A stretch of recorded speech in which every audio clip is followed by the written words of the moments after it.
Hey Gators and sports fans, get all your Gator talk, news, analysis, and opinions on the Pod Up with Matthews in the Morning podcast.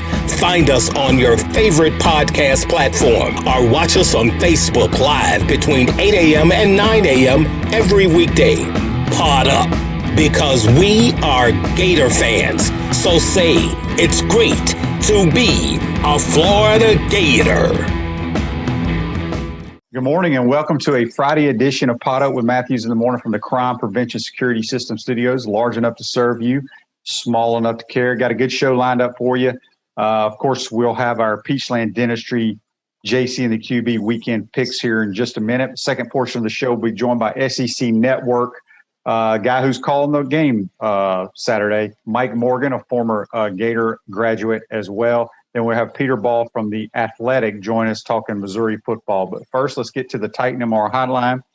And we're joined by JC. Good morning, All JC. right. How are you? Yeah. Hey, good morning, Shane. Getting excited about tomorrow's big day. Finally got a ball game.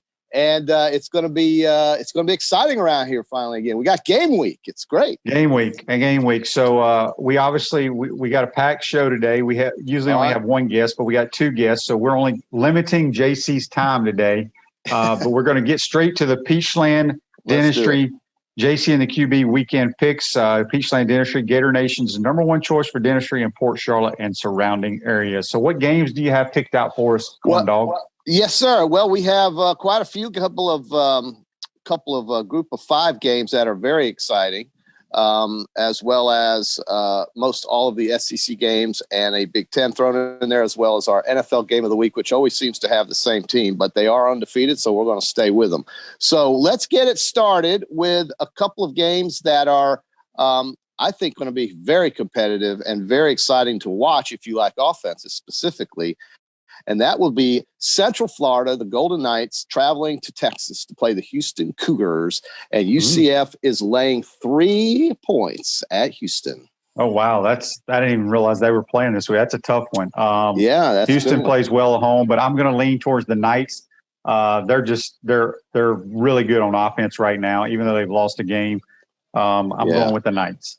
I'm with you there because Houston has played great here recently, a lot better than when they started. But, Central Florida, if they just can close the deal, should win this game. You can get Central Florida laying only 3 points. You should probably take it. Another game in that same conference is Memphis traveling to the unbeaten Cincinnati Bearcats, who laid it on Southern Methodist last week. Memphis is catching 6.5 points at Cincinnati. And Luke Fickell has got people talking. The question will be, where will Luke Fickell end up when he gets done with Cincinnati? I don't know, but he loves Cincinnati. He turned down a better deal to go somewhere else financially to stay at Cincinnati because I think he knew he had a really good team coming back. And he's going to be laying 6.5 with the Memphis Tigers rolling. Yeah, they're ranked 7th in the country. A lot of people think they have an outside shot at the 14 playoff. Gosh. I'm going to go with the home team. They're coming off a big win, but hopefully they'll be level-headed. I'm going to go with the Bearcats. This is tempting for me to take those points because I know Memphis can score. Memphis pulled it out against Central Florida, but Cincinnati, I think, is just one step above those two teams. Just a little bit better defensively, really good. So I'm with you there. I'm going to lay the 6.5, but it scares me a little bit. That's a lot of points in a game that should be pretty close, but Cincinnati gets the pick here. Let's go to the Big 12. And in the Big 12, you've got those unbeaten Oklahoma State Cowboys, but they're only laying 3.5 to the Texas Longhorns. I would have thought this number would be higher than 3.5. Texas kind of got it together last week against Baylor, but I still think they got some structural issues, especially on defense. Oklahoma State seems to just be getting better and better each week. Who do you like in this one? I don't like either one of them. I think they're both overrated. It seems like Oklahoma State should be favored by much more. So I'm going to go on the fishy line, and I'm going to take the Texas Longhorns. I'm going to take the home team. I like the way Oklahoma State's playing right now.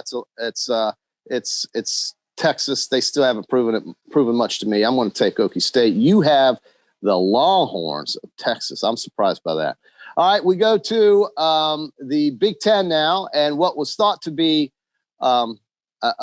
I guess what's thought to be the game of the year maybe, was Ohio State playing at Penn State. But then there goes Penn State losing to Indiana. Ohio State does Ohio State things. The Big Ten got a little shaky this week with Wisconsin canceling their game with Nebraska because somebody got the sniffles. I don't know if that conference is really set up to succeed without any leeway to have a week off, basically, it would seem, because it doesn't look like Wisconsin's going to play the 8 games that they were supposed to play now, and same with Nebraska. But that's beside the point. We go with Ohio State laying 11.5 points at Happy Valley. No whiteout. I like the Buckeyes and blowout. So do I. Okay, let's go to the ACC. Now, this is not the game that you would say, oh, wow, this is a great game. But the number is one of those things that makes you think, because the same thing happened last week in the ACC when Syracuse played at Clemson. Syracuse was getting 45, easy cover, right? You would have thought Clemson had blown them out by 60. That didn't happen. Boston College rolls in there, and it seems like Clemson plays at home every week. But Clemson is a home team again, but BC is getting 30.5 points. Do you like the points, or do you like the I like the Clemson Tigers. Of course you do. Well, I'm going to take the points. I'm going to take the points with BC. Give me the points with BC. I think they're better than people give them credit for, even though they're certainly not in Clemson's class. Let's go to the SEC. Georgia at Kentucky. Bulldogs had the week off last week. They get Kentucky this week. This was supposed to be their week off, but because of some shuffling around with the schedule makers, Kentucky now is playing Georgia at home, and the Dogs are laying 15 big points. Oh, man, I like Georgia. Kentucky can't score. It doesn't matter what quarterback they have playing, they can't score. I like Georgia. They can't. Georgia's defense is going to suffocate this team. I'm thinking something like a 35-14 type of game. So I'm going to take Georgia with you. Here's a good one. LSU, big win last week, new quarterback. Going to probably stay with that quarterback this week because Brennan's still probably not ready to play. But they're laying 3 to Auburn, who had a big win at Mississippi. But Auburn still looks kind of rough to me on the offensive side of the ball. But I like the way they played defense. I thought they did a good job against Mississippi. LSU -3. I'll take the Bayou Bengals. Okay. I'm going to take LSU as well. I think they're cooking right now. A little bit better. It's going to be a better team when they get here to the Swamp. Here's a good game for you. Arkansas, the Hogs riding high 2 weeks ago, big win. Had a week off last week. Comes back, plays Texas A&M. The Aggies thinking 9-1, thinking they're going to go 9-1 this year. So they have to lay 12 to the Hogs, who come in there under Sam Pittman, getting 12 points. This game is always close, always overtime or whatever. It is, but close.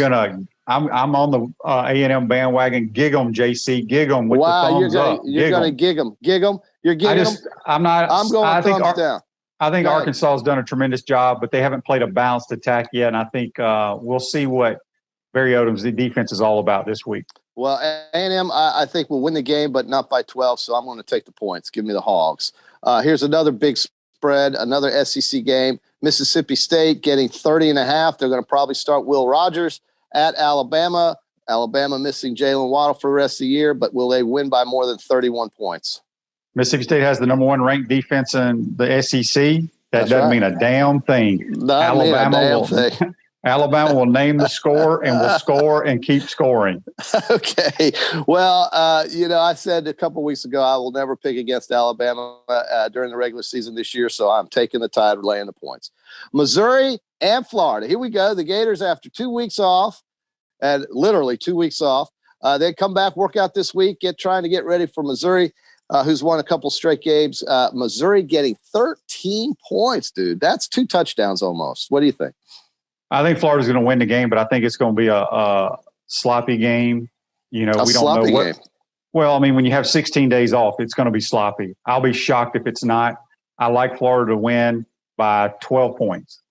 Okay, so you've got Missouri getting the points. I'm taking the Gators. I told you earlier this week, I don't think they're going to miss too much of a step. And you're probably right about all the sloppiness. But Missouri, I don't know. I'm going to lay the points. I think Florida will win the game. They'll score 42 points. I think Florida will do that. You don't, but I do.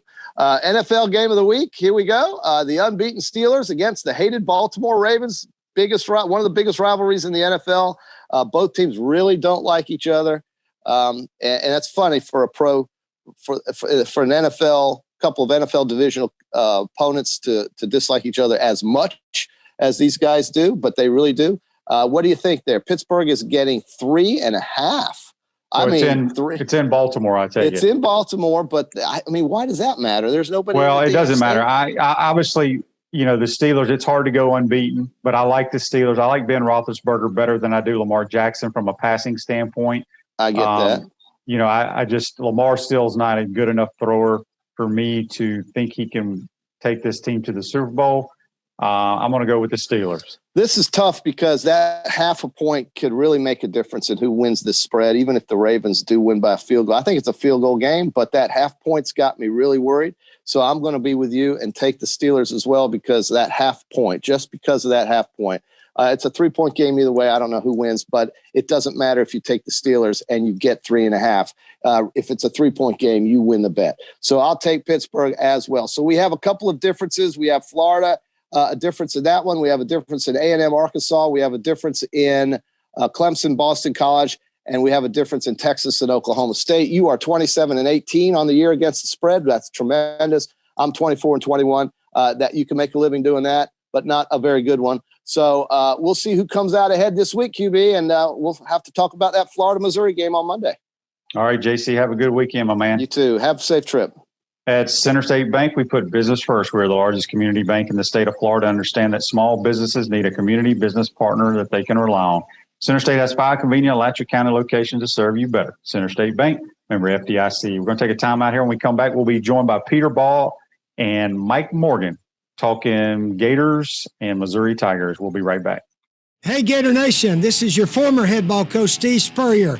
Check out our show, Inside the Huddle with Shane Matthews and Steve Russell, every Tuesday during football season on 8:50 a.m. and 98.1 FM WRUF at 10 o'clock a.m. We want to take this moment to thank all our sponsors who keep the show going and pay the bills. Our Gridiron sponsors are Crime Prevention Security Systems, large enough to serve you, small enough to care. Titan MRI, Gainesville's only locally owned and operated MRI facility. Area Rug Masters, your number one choice in Gainesville for all your rug cleaning services. Meldon Law, where you matter most. Peachland Dental, Gator Nation's first choice for dentistry in Port Charlotte. Celebration Point Town Center, Center State Bank, Chris Doring Mortgage. Some of our touchdown sponsors are Campus USA Credit Union, The Digital Mortgage Guy, Adams Ribs, Doreen Wiebe Realtor, Caldwell Banker MM Parish, Gator Dominoes, Celebrate Primary Care, Davis Gainesville Chevrolet, Miapa Latin Cafe, Wrap Spot, Okido America, Gators Dockside, Radware, Style Cuts, Ironwood Golf Course, TB Financial, Meadowbrook Golf Course, Gar Shakow Insurance. Again, thank you for all the great businesses that support the show. Please remember, if you like what we are doing here, thank our sponsors and support the businesses that support us. We're now joined on Pot Up with Matthews in the morning from the Crime Prevention Security System Studios, large enough to serve you, small enough to care, by Peter Baugh from The Athletic, who covers the Missouri Tigers, who are rolling into Gainesville. Good morning, Peter. How are you? Hey, I'm doing well. How are you doing? Doing great. First of all, let's talk about this big win Missouri had over the Kentucky Wildcats. Were you surprised at the outcome and how this game played out? So I said going in that if Mizzou ended the game with 0 turnovers, Mizzou was going to win. I told someone that before the game. But I expected there to be turnovers on Mizzou's end. So to an extent, I was surprised. I wasn't shocked. I knew that if Mizzou took care of the ball, it had a shot. But definitely to see Mizzou just make 0 mistakes, or at least 0 catastrophic mistakes offensively, was impressive. And then Kentucky definitely just could not move the ball at all. And I thought they would be able to move the ball at least a little better than they did. And yeah, so I would say I was slightly surprised, but not shocked. Let's talk a little bit. I mean, statistically, I don't know if I've ever seen a football game where it was dominated the way Missouri dominated in time of possession, first downs, yards, all that. And it was still a very close game. Missouri won a shootout against the LSU Tigers several weeks back. Have they gone, and they had a bye before Kentucky, if I'm not mistaken. Did you see a big difference in the team that played against LSU and the team that played against Kentucky? So the LSU game is interesting because Mizzou won that game in a close game, but lost the turnover margin 3-0.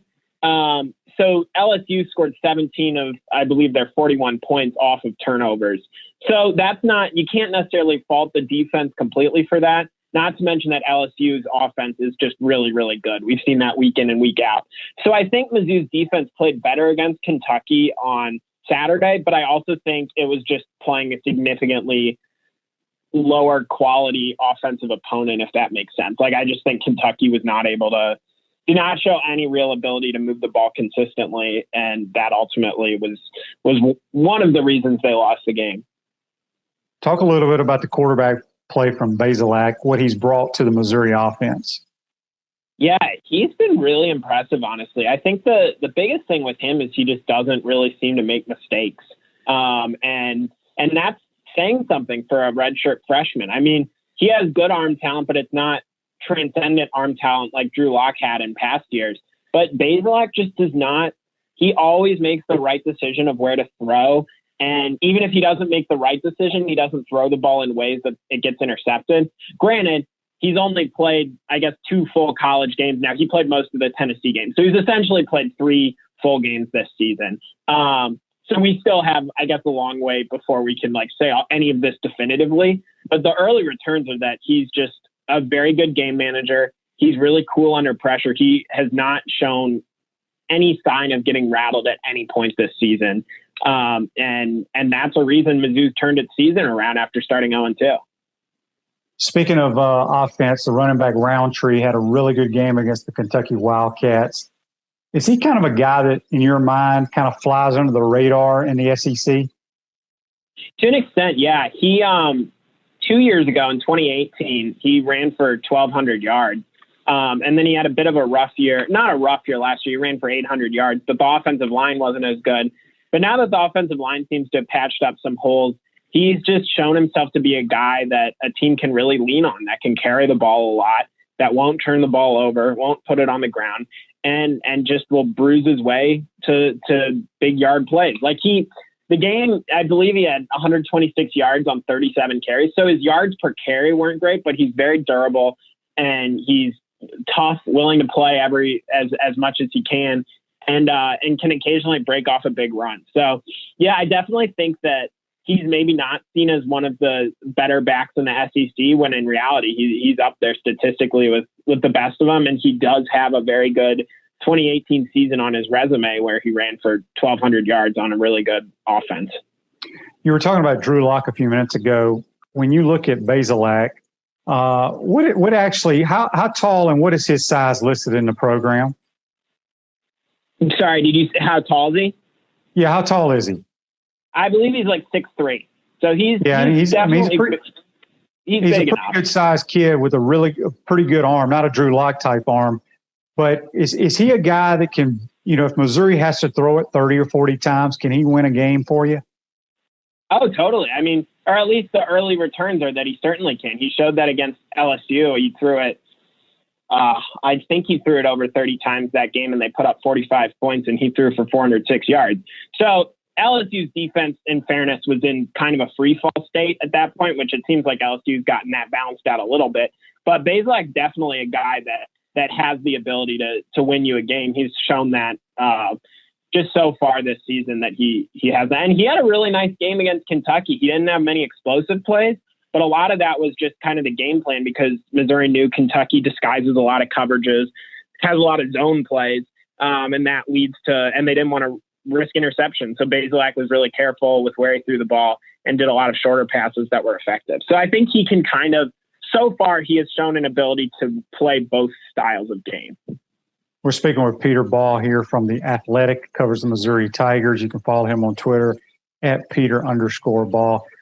I read a quote from I guess it was in the press conference after the game against Missouri, and it's from head coach Eli Drinkwitz. And he says, quote, "They played the game exactly the way we wanted to play in order to win, and that doesn't happen very often.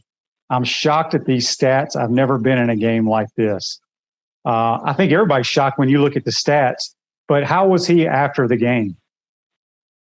Drinkwitz, yeah, he was pleased. Like, that quote shows he was really satisfied with how his team played. And it's funny because that game, Missouri dominated that game, and it was a 20-10 game, which was weird because it felt like it could have been like a lot more than that.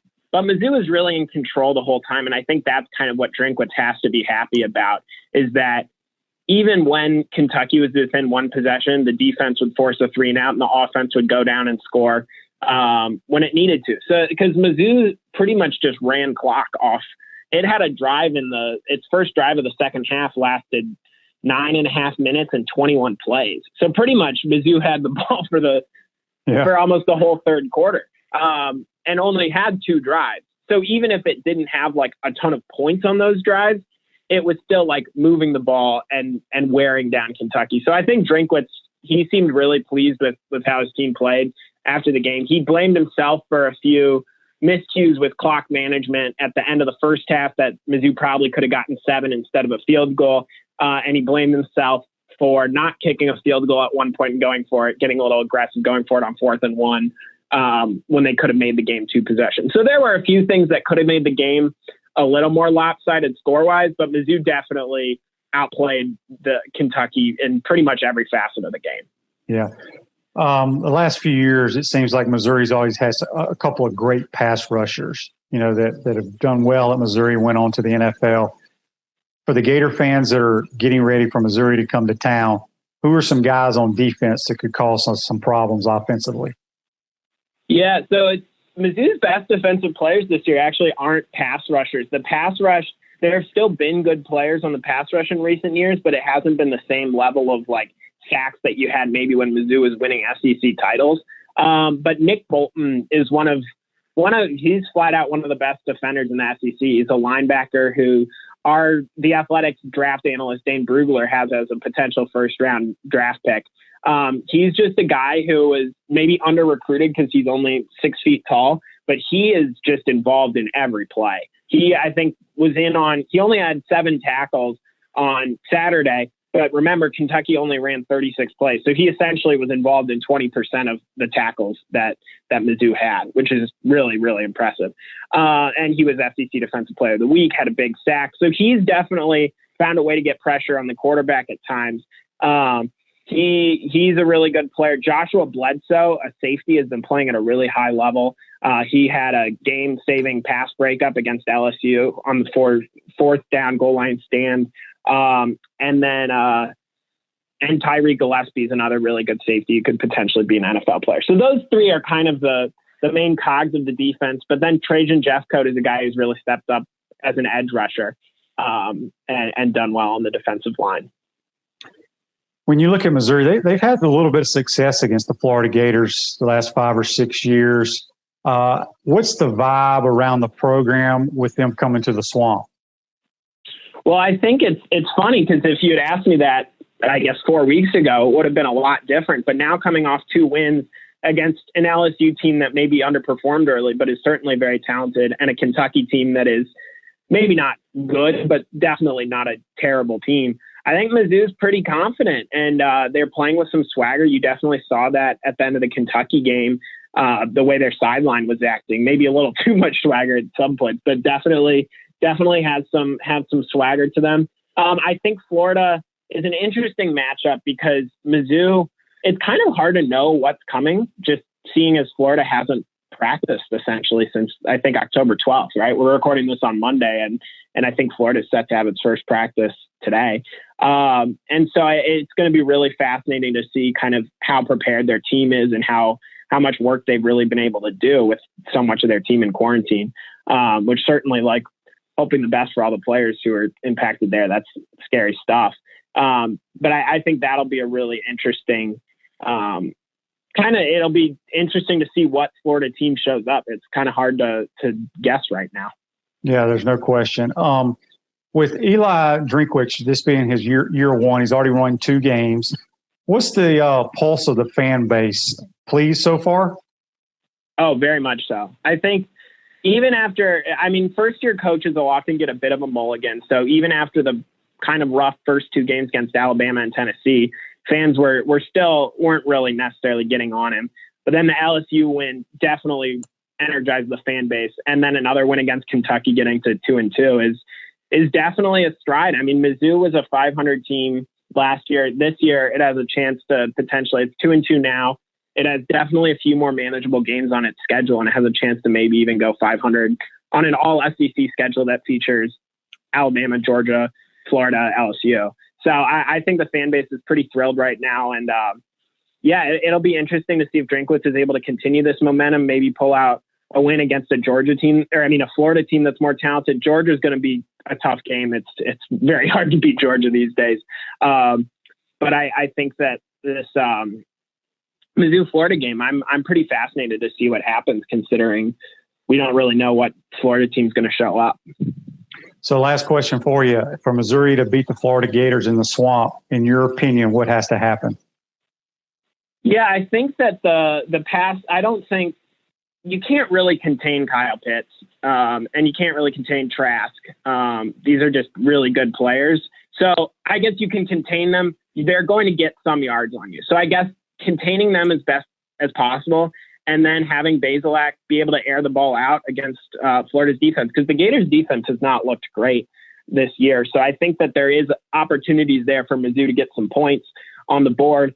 And we'll see if Florida is able to keep up. It'll be really interesting to see how Trask does, how the team looks just like chemistry-wise, if they're in sync with each other. Because they certainly have more talent than Missouri and should win the game if they're all on the same page and if they're all healthy. It'll be fascinating. Mizzou, I guess it comes down to turnovers too. You can't turn the ball over if you want to pull off an upset, or you at least have to win the turnover battle. So I think those are kind of some of the main keys to the game for Missouri. Well, Peter, we appreciate you joining the program. Let everybody know how, if they want to check out your work on the Missouri Tigers, where do they need to go? Yeah, we'd love to have you check out theathletic.com. We also have a great Florida writer in Alan Taylor. And it's a great place with a lot of cool content coming out every day, both from a national perspective. We have an SEC podcast. There's a ton of stuff going on The Athletic. So definitely check it out. I post all my stories to Twitter at, as you mentioned, Peter_Baugh, and you can see them all on theathletic.com. Good stuff, Peter. Appreciate it, man. I don't know if you're traveling to the game. If you are, be safe, my man. We'll talk to you soon. Thank you so much. I appreciate you having me. Yep, that's Peter Baugh covering the Missouri Tigers. Hi there, everybody. This is Steve Spurrier, former University of Florida head football coach, and I've been blessed with a lot of things during my playing and coaching career here at the University of Florida. Lucky to win the Heisman Trophy way back in '66. We won the national championship in '96. And now we're bringing that same winning attitude to the restaurant game. In the spring of 2021, we're opening Spurrier's Gridiron Grill in Celebration Point right here in Gainesville. So we need the 5-star recruits at all the positions in the restaurant, from the front to the rear. So if you think you got what it takes to make the cut and work for us, I invite you to have a one-on-one meeting and greet with our management team on Wednesday, November 11th at Hotel Indigo at Celebration Point. Learn all about our job opportunities with the restaurant. Now let me make this clear. We're only looking for the best of the best. So if you love your job and you love the restaurant business and want to be part of the most elite team here in Gainesville, then we want you to come and learn more about this experience. With your help and the best food, drinks, and services, we'll make Spurrier's Restaurant the envy of the Bulldogs, the Seminoles, the Vols, and everybody. So we look forward to seeing you November 11th, and we plan to meet at Hotel Indigo at Celebration Point. So go to SpurrierDraft.com, fill out the application, and we'll see you then. Take care and go Gators. Now we're going to be joined on Pot Up with Matthews in the morning from the Crime Prevention Security System Studios, large enough to serve you, small enough to care. We are joined now by SEC Network play-by-play guy, Mike Morgan, who is also a Florida Gator graduate. Good morning, Mike. How are you? I am doing well, Shane. How are you?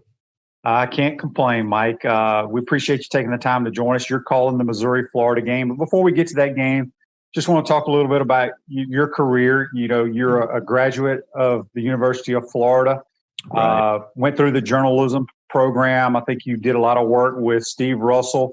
Let's talk about how much your business has changed since the days you were doing the sports updates at WRUF. Yeah. Well, you know, and I talk to students. Well, I talk to students around the country and around the SEC. And I know when I'm there in Gainesville, I usually talk to some of the folks back at RUF and UFT where I cut my teeth. You know, back then it was Larry Vitale who was really my main, kind of contact there, and students were afforded some great opportunities. So, I mean, you know, by the time that I'd graduated, I'd already called a couple of spring football games on radio, some exhibition basketball games, some regular season baseball. Had a chance to anchor at Channel 5 downstairs, and even did Cox Cable, believe it or not, back then at a high school football game of the week.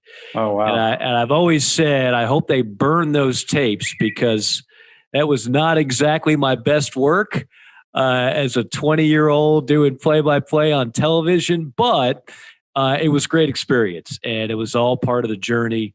Have such fond memories of those days there. Got to cover some great teams under Coach Spurrier, and cover so many great events, whether it was the Lon Kruger Final Four team, SEC championship teams, national championship team, baseball team going to Omaha. I mean, it was just so many good things going on at that particular time. So yeah, whenever I come back, there's always a case of deja vu in a good way. When young people are looking to get in y'all's profession, aren't there three major colleges that supposedly have the best journalism school? What is it, Syracuse, Northwestern, and Florida? Are there any that I missed? You know, it's funny. Graduates of certain schools will tell you theirs is the best. So somebody listening to that probably is saying, "Hey, what about my school?" Certainly, you hit three good ones, and the reason that I went to Florida. You know, I grew up in South Florida, and quite frankly, I couldn't afford to out-of-state tuition to go to a lot of these places that some of these kids do.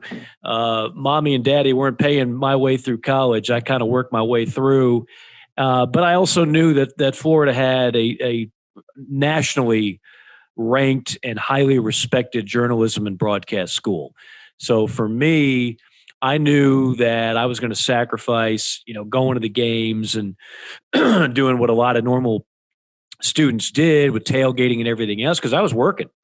I mean, I was hosting post-game shows after games, so I couldn't go out and be doing upside-down keg stands and Jell-O shots. I had to have my wits about me. Although some of those shows, after a tough loss, I kind of wish I did have a couple of cold ones in me just to get through it. But yeah, those are, and I tell the students at Florida, anybody that tells you, you know, for example, we have a lot of course, Syracuse grads, and they were the first that I know of to offer specifically sportscasting, you know, not just journalism. And so, you know, the legendary names that have gone through with Costas and Sean McDonough and Tirico. I mean, it's a long one, but I tell the kids at Florida, they aren't learning anything there that you aren't. There is nothing with that school or any other that is better than what you have right here at Weimer Hall in Gainesville. And that is absolutely true. So if you've got the talent and you work hard and maybe you catch a few breaks, you can do what anybody at any other broadcasting school can do. So while some have connections and some have kind of pipelines maybe that don't always exist at other places, make no mistake about it, you're going to get a great education at Florida and have some great opportunities. Mike, you call baseball, basketball, football. Which one do you prefer the most? Which one's your favorite? Oh, college football is always going to be the first, excuse me, is always going to be near and dear to my heart. It's always going to be number one. There's just something, and I've had a chance to call NFL games. I've had a chance to call Major League Baseball with the Braves, but college football to me, there's just something unique about it. But I consider myself somewhat unique in that I really do love all three. I think there's a lot of guys out there who might get a chance to do all three, and certainly you're not going to turn down the work if you're offered to do all three, but they really only have a passion for one or two, and they really only have a deep understanding about the ins and outs of one or two. I will be the first one to tell you I'm not qualified to broadcast hockey, soccer, lacrosse, highlight, NASCAR, golf. But I'll tell you one thing, if you want a good call on football, basketball, baseball, I'm pretty confident I can deliver that. If you want somebody who loves all three sports, knows the history of it, knows the background of it, that I'm your guy. And that's just been my thing when I was a kid growing up. I played all three. I watched religiously all three, just because I truly loved all three. And so there every now and then somebody will ask, what's your dream job? What's your next step? I mean, certainly there's a level of prestige that goes with being, the television voice of this or that. But I can't imagine a world where I'd only be calling one sport and not all three. I'd feel a little bit like I was missing out on something if I didn't have the opportunity to call all three, which I've been fortunate to be doing basically since college. We're speaking with Mike Morgan here on the Titan MR hotline at Chris Doring Mortgage. They do mortgage lending right, helping home buyers throughout Gainesville and North Central Florida. Call Chris Doring Mortgage today, 352-244-0840. Mike, before we get to the game, so how many games have you called in the Swamp? I was thinking about that.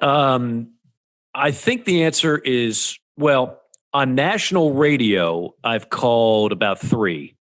Okay. And I was trying to think of the last one I called for national radio was a Florida-South Carolina game. And the South Carolina coach was still Steve Spurrier. And the Florida coach at the time, I believe, was Jim McElwain. If it wasn't McElwain, then it was Will. The last TV game I called there was with Chris Doring, and it was and Will Muschamp was definitely the coach, and they were playing the Ragin' Cajuns of Louisiana Lafayette and needed a late block punt to win that game. I remember Jeff Driscoll was the quarterback, and that was actually Will Muschamp. I believe that was his best team. That was before things started to go downhill. Driscoll had a good year, and they had, weapons on both sides of the ball, and things were promising, at least in Gainesville at that time. And somehow Louisiana played a good 4-quarter game, and Florida had to sweat it out. So that was the last TV. So this will be my 3rd TV game in the Swamp, and I've done 3 nationally broadcasted radio games in the Swamp. Well, the reason I asked you that was, being a graduate and having covered the Gators for so long and loving the Gators, were you nervous the first time that you were up in the booth calling a Gator game? I always tell people I like to be a little bit nervous. I like a little bit of nervous energy. I feed off that. I think sometimes when you feel like you've figured it out and you're a little too calm, I don't think you're at your best. So I don't know if nervous is the best word or the right word. I was excited. It was definitely exciting because, when I was a student, I remember calling spring football games on radio. What a thrill that was to call a Fred Taylor touchdown in the orange and blue game, right? I mean, that was good stuff. And then I always knew, I was an SEC fan my whole life. My brother went to Auburn. I loved Bo Jackson, was my favorite player. Then I loved Emmitt Smith. And I always knew that ultimately what I wanted to do, I started in radio, but I wanted to do TV. And I wanted to do as much SEC as I could. But back then there wasn't an SEC network. So I said, okay, well, there's an SEC network. That needs to be my landing spot. And so that it turned out that way. So yeah, it's always a unique feeling when I go back to Gainesville. You know, I still have some friends there. So much has changed. I mean, my gosh, they actually knocked down the swamp. Yeah, Not the stadium, but the restaurant bar. They, there's no more purple porpoise. Anybody, I guess, over the age of 35 might remember that reference. So the town has changed immensely, but yeah, it's always unique. But, for me, there's no rooting interest. I mean, I care more about the reputation of the broadcasting school, honestly, than I do necessarily which team and which sport goes which record. I mean, we go in there and honest to goodness, our number one priority is always to have a good broadcast, obviously. That you can control. The second thing you can't control, you want a good game. We don't want a blowout, okay? We want a competitive game, period. And when you have that makes the job so much more enjoyable, And so when you're doing the game, you're not thinking about or worrying about who wins. When the game is over, there's no celebration. I've been the radio voices of particular teams, and you feel the pain when that team loses. You travel with that team on the road, and you see the dejected faces, and it's hard not to kind of permeate your soul a little bit because you know what they're feeling and you know them on a personal basis. When you're a TV broadcaster for a network, you go in, you call the game, and then you leave town. And there's just no emotional attachment at all. So, my emotional attachment is to the city and to the people, and again, to Weimer Hall and RUF and all those things. That's where, some of that kind of deja vu comes into play. So back to the game. Missouri will come in here off a big win over Kentucky. Gators going to go about 3 weeks about 2 weeks, 16 days without practicing, doing anything football related. How do you kind of see this game playing out? I'm gonna break protocol. I'm gonna ask you a question. What is it like to go? I mean, I know in the NFL you get a bye week, so you had that.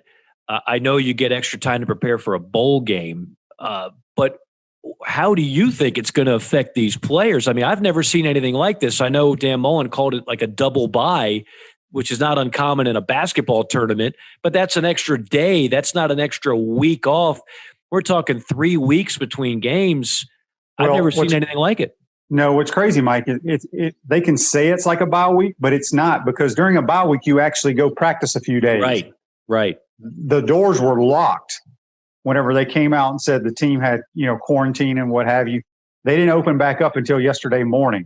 So they went 16 days without any football activity other than Zoom meetings. So there's a concern there because obviously, from a timing standpoint for throwing and catching, we know we need work on defense. So it's going to be interesting. Hopefully Trask and the receivers are staying after practice to get their timing down. But I don't know if anybody has an answer to how it's going to be.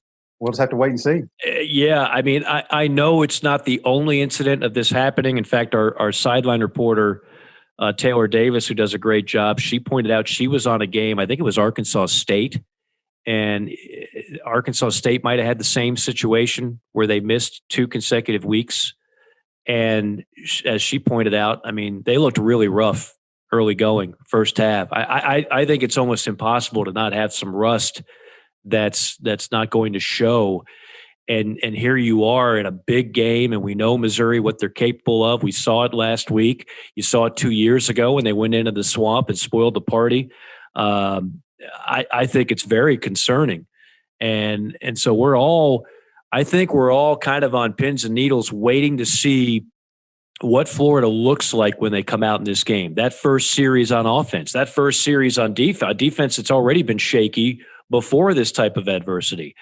I don't know what to expect in either case. And I would expect that, one of the top things it would affect would be the crispness and the timing of the passing game. Mm-hmm. That's where it helps, where you do have veterans on this offense and you have a veteran quarterback and you have veteran receivers. but still, we're dealing in uncharted territories in a lot of ways. So I think that's just an extra intangible to this game. And this game has enough going for it already where I think it can be a scary game for Florida. I think Missouri believes like they've got their quarterback of the future in Bazelak, who does not play like a freshman. They've got a coach. I'll tell you what, Eli Drinkwitz, who I didn't know a ton about when he got the job, right? I knew he was at App State, and he took over a program that was already good. Before that, he had success as a coordinator. He did beat North Carolina and South Carolina last year at App State. But when you listen to him talk, he'd got maybe a little bit, not a lot, but a little bit of Spurrier in him. He's got some cockiness with him. He's got that exuberance, and he's got a way of saying things that may rub some people the wrong way down the road. But the home fans, much like Gator fans, love Spurrier. I think they're going to love this guy. I think he's brought some excitement to Como that, quite frankly, hasn't been there in a while. Yeah, and he wears a visor as well. Yeah. You're a Heisman Trophy voter, correct? Yes. Yeah. So obviously, Kyle Trask has played phenomenal this year. Seems like it's been several months since he's played a game. But right now, who you think's the top three guys in the Heisman mix right now? Well, it's, of course, this is an odd year because you've got some teams that have played half their season. You have other teams that just started with one game, and you have yet another group that hasn't even played. But I think it's Trevor Lawrence's to lose. I think Justin Fields certainly will be in the running. I'd be shocked if he doesn't wind up. Well, I was going to say in New York. I'm not even sure if are we doing this virtually this year? I think Chris Fowler dropped a hint that we might. But he'll be in the final running, I'm sure, barring a major setback. So, those were the two givens. Then after that, now you got some wild cards. I mean, again, if Florida finally broke through and won the East and made it to the SEC championship game, and Kyle Trask continued to put up insane numbers, then certainly he's going to be considered for it. I think certainly the cat over there in Tuscaloosa, Mac Jones, right now, he's definitely in the Final Four.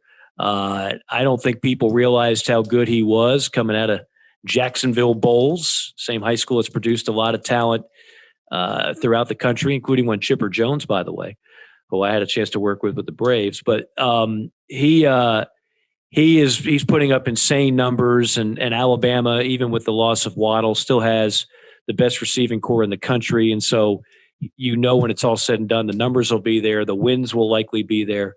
So, I mean, though, to me, the top three will be Lawrence, Fields, and Mac Jones as of right now. And then there's always that back door when it comes to the Heisman Trophy for somebody that was not on the radar to all of a sudden get in there.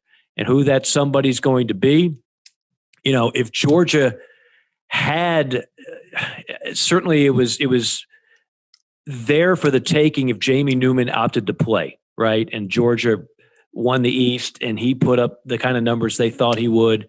Maybe he would have been the guy. Now I don't think so. Is there anybody else from the Big Ten other than Justin Fields?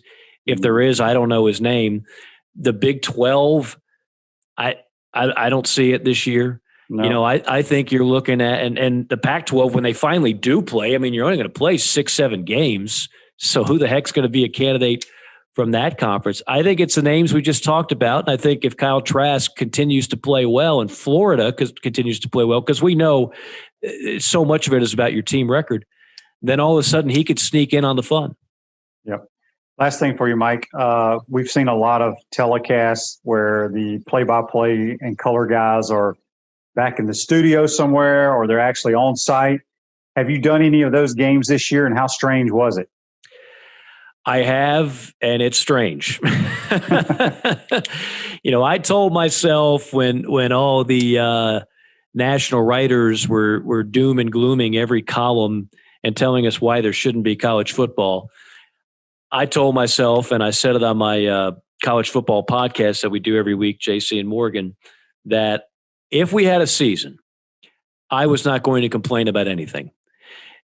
And I haven't. And so it's unique. And it's different. I'll give you an example. The first one I did that was not on site. I've never done a football game like this in my life. It was Texas A&M hosting Vanderbilt in week 1 of the SEC slate. I'm in Charlotte. My analyst is Andre Ware. He's at his house in Houston. I'm at the SEC Network studios in Charlotte. My spotter is at the stadium.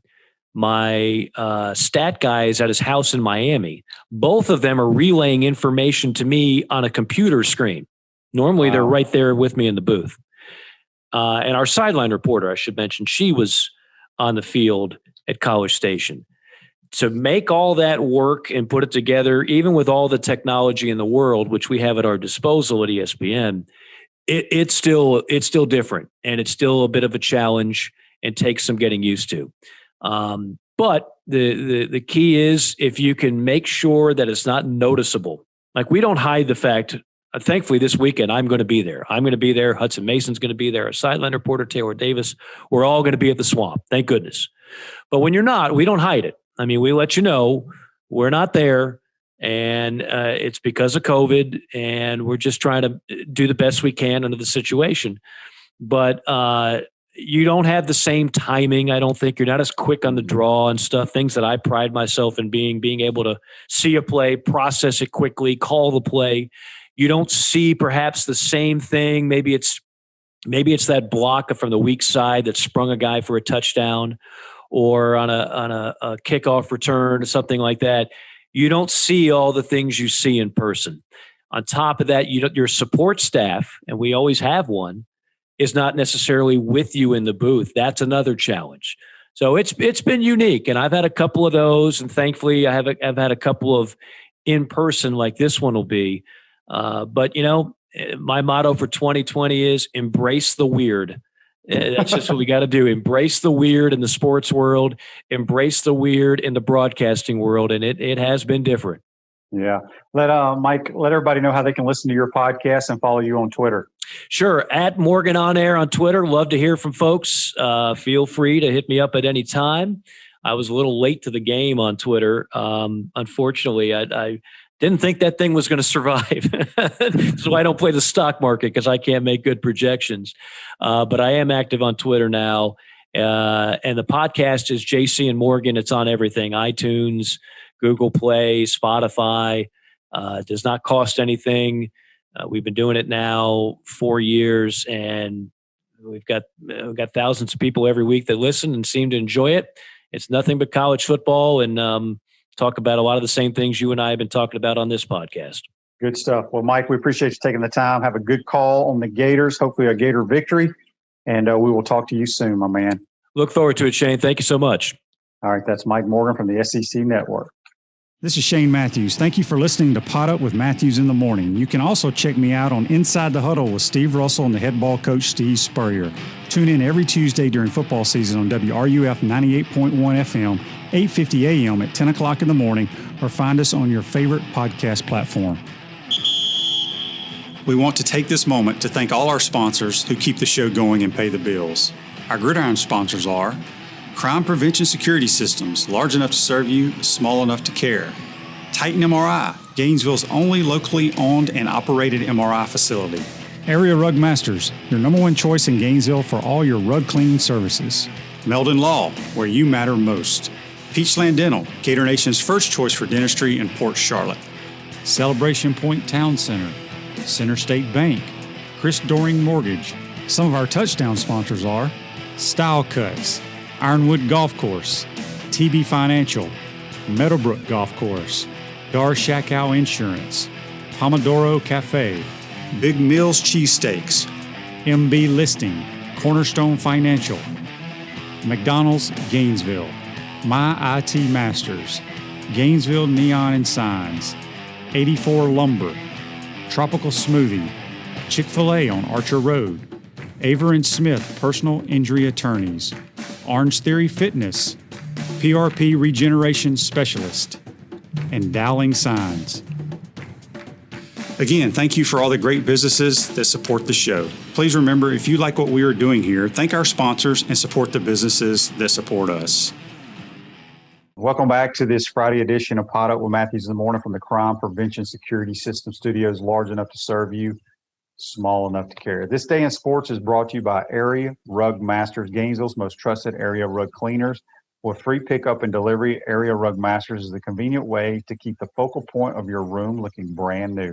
Call Area Rug Masters, 352-448-5999. This Day in Sports, in 1974, California Angel pitcher Nolan Ryan throws the fastest recorded pitch at 100.9 miles per hour. That's crazy. In 74, he was throwing that hard. Guys nowadays throw 100 miles an hour like it's nothing. That's brought to you by Area Rug Masters. I want to thank JC for joining the program and doing our Peachland Dentistry, JC and the QB Weekend Picks. Also want to thank Mike Morgan from the SEC Network, former Gator grad, for joining us, talking a little bit of everything, and Peter Baugh from The Athletic, talking Missouri Tigers. Today's show is going to be a wrap, brought to you by Wrap Spot. Stay safe out there, folks. Make sure you follow, like us on Facebook Live, YouTube, Spotify, Apple Podcasts, and Google Podcasts. Enjoy the games this weekend. Hopefully we'll be talking about a Gator victory on Monday. See you later. Take care. Trying to get the fans fired up. 2nd down and 10. Matthews rolling to his right, in trouble, can't find anyone. Now he throws it for Harrison Houston, who makes the catch. He's in the open field. Harrison to the 20. They're not going to catch him. Touchdown, Gators!